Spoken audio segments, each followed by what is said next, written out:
O número de executivas hoje que decidem pela maternidade, ele diminuiu. Então, o que pode ser uma coisa aceitável, mas também pode ser uma decisão profissional, porque a questão da maternidade e do trabalho não quer dizer que você vai preterir um ou outro, quer dizer que você vai trabalhar mais. Veja bem qual a empresa que você vai trabalhar, quais são os princípios dessa companhia, se ela de fato preza por uma equidade e diversidade ou é simplesmente uma meta. E ninguém nunca está 100% preparado. Acho que essa é uma premissa que a mulher se exige demais. A gente acha que você precisa cumprir todos os requisitos da vaga, e não necessariamente você precisa ter 100%, né? É muito difícil quem tem 100%, mas a gente se autossabota por causa disso. Olá, eu sou a Isabel Mega e este é mais um episódio do Esfera Cast. A nossa convidada de hoje é a Brasil Corporate Credit Risk Head do Citi Brasil, Zulmira Monteiro. Zulmira, queria começar essa conversa para te pedir um retrato do que a gente tem hoje em relação à representação feminina na sua área, né? Você é um case de sucesso, mas você ainda corresponde a uma porcentagem que poderia ser maior. A gente estava falando de algo de cerca de 30%, né, de mulheres que estão em cargos de liderança em bancos, em fintechs. Como é que você vislumbra esse percentual? Por que a gente não consegue avançar mais? Excelente pergunta. Eu costumo dizer que a métrica, ela precisa existir para que a gente tenha uma referência, porque no final é um número, mas eu acho que para aumentar esse percentual, é literalmente um reconhecimento das companhias de que diversidade é preciso, né, e traz resultados positivos. Então, para sair de 10 para 20, 20 para 30, 30 para 40 e assim vai, obviamente que o percentual diz muita coisa, mas mais do que o percentual é a ação de cada companhia. Quais são os desafios, quais são as oportunidades na sua avaliação para as mulheres no mercado financeiro? Acho que tem um leque grande de desafios, mas um deles é a própria autossabotagem, né, que as mulheres fazem com elas mesmas. Então, na minha carreira, por exemplo, eu nunca recebi nenhum não, né? Então, assim, sempre que eu tentei, busquei, a organização apoiou. Isso não quer dizer que vai acontecer com todas as mulheres em todas as organizações, mas eu acho que tentar é o primeiro passo que as mulheres devem ter, sem medo, né? Tentar. Se você for qualificada para tal, não tem necessariamente nenhum motivo para que seja dito não. Conta um pouco pra gente de como que foi sua trajetória, como que você começou, o que foi te inspirando, o que foi te desafiando, o que você teve de percalços, o que você teve de avanços. Essa é sempre uma pergunta que me fazem, né? Hoje, no alto da minha carreira, quando eu olho para trás, não foi nada assim extremamente super mega planejado. Mas uma das características que eu tenho é de agarrar com unhas e dentes as oportunidades. Então, todas as oportunidades, a gente deve, de fato, entender que aquilo é uma porta para você. A própria estada aqui hoje, nesse evento da Esfera, eu já estava cansada, final do dia, chovendo, não é, mas eu vou, é uma oportunidade. Então, é uma oportunidade de se conectar, é uma oportunidade de fazer network, é uma oportunidade de você se expor, e às vezes as mulheres recuam por conta disso, por N motivos. Então, eu acho que, do ponto de vista de carreira, o que eu diria como maior desafio é sempre estar preparada para as oportunidades que aparecem. E, às vezes, você recua simplesmente pelo fato de que você não se sente preparada para. E ninguém nunca está 100% preparado. Acho que essa é uma premissa que a mulher se exige demais. A gente acha que você precisa cumprir todos os requisitos da vaga, e não necessariamente você precisa ter 100%, né? É muito difícil quem tem 100%, mas a gente se autossabota por causa disso. Mas falta o conhecimento técnico X, Y, Z, mas se você tem o básico para a função, no mínimo você deveria aplicar. Então, acho que o grande desafio da mulher são as barreiras que, às vezes, elas também impõem. né? Não quer dizer que o mundo seja fácil para as mulheres, não é isso, mas existem barreiras que estão na própria mente das mulheres. E as oportunidades para as mulheres são as mesmas para os homens? Depende da organização. Obviamente, né, eu sou brasileira, eu morei fora também em outra geografia.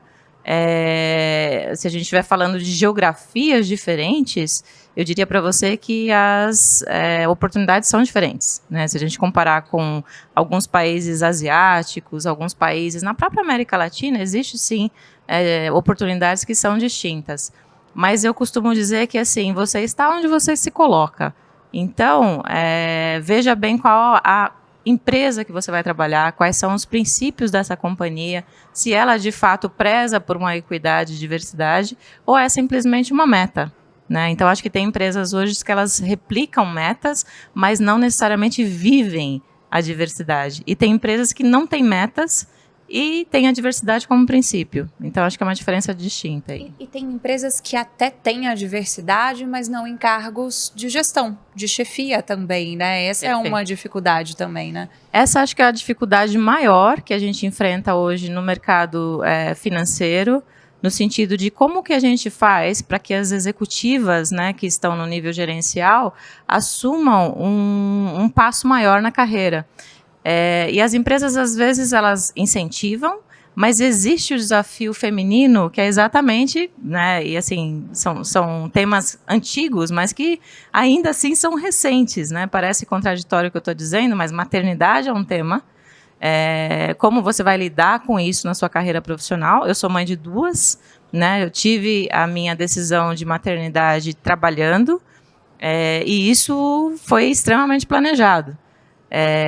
Por mim, não pela companhia. Pela companhia, é uma decisão pessoal, não cabia a ninguém essa decisão. Mas eu planejei a minha maternidade pensando naquilo que era bom para mim. Então, acho que maternidade ainda continua sendo um desafio, né? O número de executivas hoje que decidem pela maternidade, ele diminuiu, né? Então, o que pode ser uma coisa aceitável, mas também pode ser uma decisão profissional, porque a questão da maternidade e do trabalho não quer dizer que você vai preterir um ou outro, quer dizer que você vai trabalhar mais. Jornadas duplas, às vezes. Essa é a realidade. Então, assim, não existe conto de fadas para isso. É uma jornada dupla e assim é. Mas, assim, se você decidir ser mãe e continuar trabalhando, o objetivo é lidar com isso de uma forma natural. Eu lido hoje de uma forma natural. Mas, na minha primeira gestação, foi um desafio, porque você queria manter todo o ritmo que você tinha antes e com um bebê, né? Como é que você faz, né? Então, maternidade ainda parece ser um tema que, né, antigo, mas não é. É um tema da humanidade. As mulheres querem ter filhos, as mulheres querem trabalhar, e está tudo bem com isso, desde que você tome a decisão e que consiga conciliar isso de maneira natural na sua vida. E como é que a maternidade influenciou na sua carreira? O que mudou? Você se sentiu atrasada em algum momento? Ou a sua organização garantiu que você mantivesse ali as projeções que você fazia para a sua carreira? É uma excelente pergunta. Eu tenho 2 filhas, como eu citei. A minha primeira filha, ela está com 19 anos, a Thaís. A minha primeira gestação foi celebrada pela organização de forma assim, extraordinária, desde o momento que eu saí até o momento que eu voltei. Então, todos estavam muito felizes com aquela decisão pessoal que eu tive. A minha segunda filha nasceu nos Estados Unidos. Eu já tinha 40 anos, né? Eu engravidei com 39, o que para a geração parece já estar acima do que é o considerado normal, se é que é normal alguma coisa. Mas também foi celebrada. Então, eu sempre dividi bastante com a organização os meus objetivos pessoais e profissionais. E a organização respeitou e apoiou. O que me incentivou a ter, por exemplo, a segunda filha, porque normalmente você tem muito mais energia, né, quando você tem seus filhos. E mostrar para eles de que é possível, né, cuidar, amar, proteger e fazer aquilo que você gosta. Eu faço o que eu gosto. E você já está naquele momento de ter uma troca ali com uma geração completamente diferente da sua. Como é que isso funciona na prática? O que você vê ali na criação de meninas, adolescentes, né? Você disse que uma delas tem 19 anos. E como que você traz ali essa evolução em relação a questões femininas que foram muito grandes para você lá atrás? O que é muito grande para elas hoje? Excelente pergunta. Acho que esse é um dos temas que a gente trabalha muito no Woman Network, na organização que eu trabalho, que é o CIT, que é como que a gente lida com as aspirações da nova geração. Então, aquilo que foi motivação para mim, não necessariamente é para a geração de agora. Então, assim, se eu escalei o Everest e ainda assim fiquei super feliz quando eu cheguei com uma mochila enorme nas costas, não é necessariamente o que elas querem. Né? Então, assim, e tá tudo bem com isso, não tem certo ou errado. Eu acho que a geração nova, elas, primeiro, tem uma série de barreiras que a minha geração enfrentou, que elas já consideram como isso aqui eu não vou discutir mais. Isso aqui cabe a mim.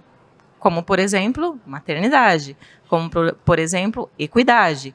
Está fora da mesa. Isso já deveria ser algo que as organizações deveriam tratar como um fato, não como algo a ser discutido. Porém, é uma geração que, na minha opinião, e eu converso bastante com a minha filha, quais são os objetivos que elas têm? Né? E os objetivos dessa geração, a premissa é qualidade de vida.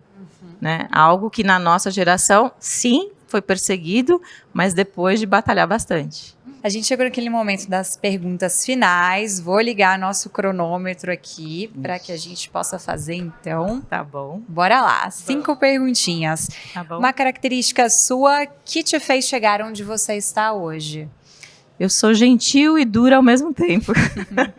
Uma coisa que você faria de diferente na sua carreira? Eu teria minha segunda filha mais cedo. Se você fosse presidente, tivesse todo o poder nas mãos, qual a primeira lei que sancionaria amanhã? Equidade para todos os gêneros. Qual o principal desafio do Brasil hoje em uma palavra? Segurança. Quem é a figura brasileira que mais te inspira? Hoje eu diria que as nossas atletas, em qualquer esporte, elas me representam. Porque são pessoas que lutam sem muito apoio, muitas vezes, não em todas as vezes, e que no final elas querem ganhar. Muito obrigada por acompanhar mais um episódio do EsferaCast. Não se esqueça de nos seguir neste e em outros canais. Os links estão aqui na descrição. Até o próximo.